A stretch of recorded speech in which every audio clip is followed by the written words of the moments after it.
the farther we get from 1950, the more Washington spends like 1950 is forever. 1950 is forever. The US has two roles in a globalized world. It funds the transnational borders, it keeps the sea lanes open, it's there when an earthquake or a tsunami strikes. That's America's first role. Its second is just as important. The burgeoning middle classes of China, India and elsewhere improve their lives by making stuff to sell us. America's government is the guarantor of global order. That's the United States the world needs. In security terms, the order maker. In economic terms, the order placer. And unfortunately, neither role is sustainable. America is on course to be the first great power in history, literally, to shop till we drop. And the way to bet is one hell of a drop, and sooner than you think. When money drains, so does power. Power drains remorselessly, and power is already draining. Let me just deal with the most obvious structural defects in the US today.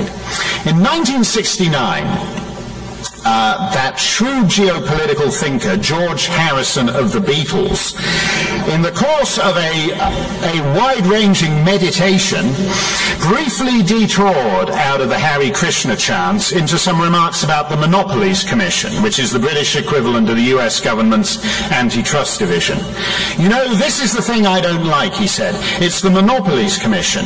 Now, if anybody you know, Kodak or somebody, is cleaning up the market with film, the Monopolies Commission, the government send them in there and say, you're not allowed to monopolize. Yet when the government's monopolizing, who's going to send in a commission to sort that one out? That's a brilliant question. I don't want to argue with Dr. Ahn about our taste in pop stars, but I doubt you would get an insight like that from Beyonce. There is an old joke in Britain. Why is there only one Monopolies Commission? In fact, it's an incisive observation on the nature of government. You know, we wouldn't like it if there were only one automobile company or only one breakfast cereal, but by definition there can be only one government, which is why when the government's monopolizing, it should only do so in very small and very limited areas. This government is monopolizing in more and more areas. By the time of the crash in 2008, Fannie Mae and Freddie Mac had a piece of over half the mortgages issued in the United States. The government, fresh from that success, then went on to seek a monopoly in college loans, plus control of the automobile industry and healthcare. The curse of bigness, in Justice Brandeis' phrase, is not applied today to steel or any other conglomerates. The curse of bigness applies to the government, especially a national government that is monopolizing for over 300 million people. The other day, a friend of mine watched the film The People versus Larry Flint for the first time since it came out 15 years ago. Now, that film's final card portentously informs us that, quote, Charles Keating was part of the savings and loan scandal that cost American taxpayers $2 billion, unquote.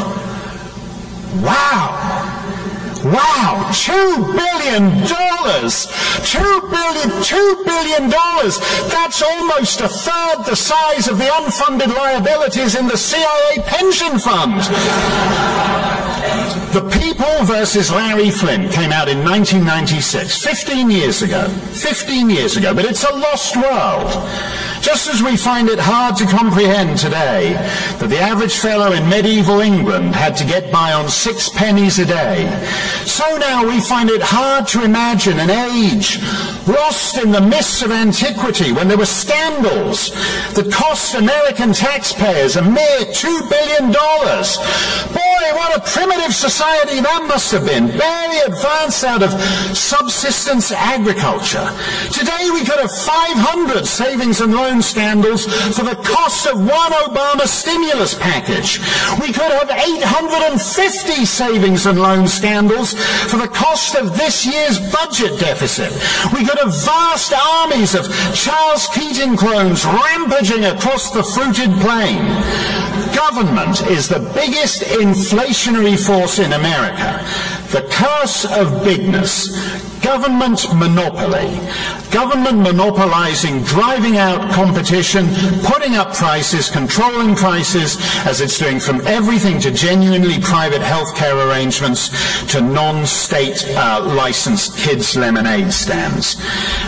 It is an assault not merely on our pocketbooks, but on our liberties too. For more and more Americans, law has been supplanted by regulation. A governing set of rules not legislated by representatives accountable to the people, but invented by a permanent activist bureaucracy that is insulated from any kind of effective political control. You remember that Congress stripped provisions for the end-of-life counseling, the so-called death panels, out of the Obamacare bill. But Kathleen Sebelius, the Secretary of Health and Human Services, put them back on her say-so. She didn't consult anyone. She didn't need to get it passed in Congress. She's not elected by anyone. She just put it back. The new law contains 700 references to the Secretary, quote, shall do this, another 200 to the Secretary, quote, may do this, and another 139 to the Secretary, quote, determines this.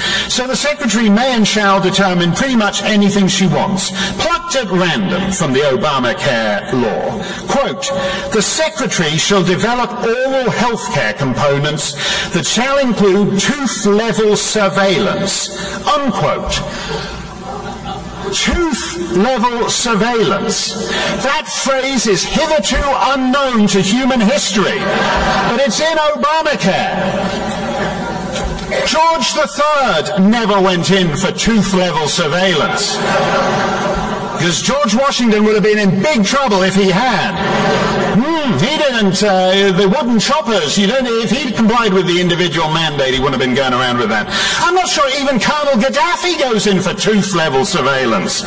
This is an extraordinary journey from colonial subjects to dentured servitude in a mere quarter millennium.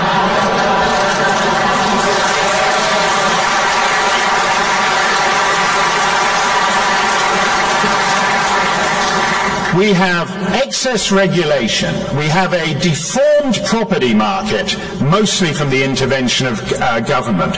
We have an oversized and increasingly postmodern financial sector. All these are severe structural defects, yet none puts as big a question mark over America's future, I think, as the collapse of the American family.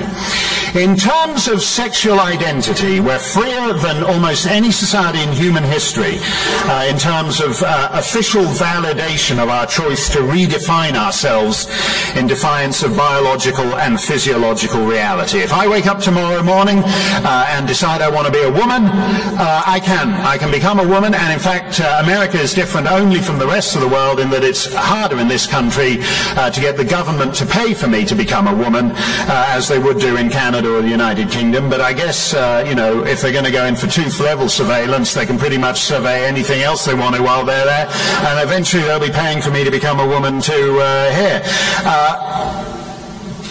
Yet that sexual liberty has provided the cover for a sustained assault on individual liberty in almost every other sphere. In speech rights, in property rights, we're less free than our parents and getting more constrained every day.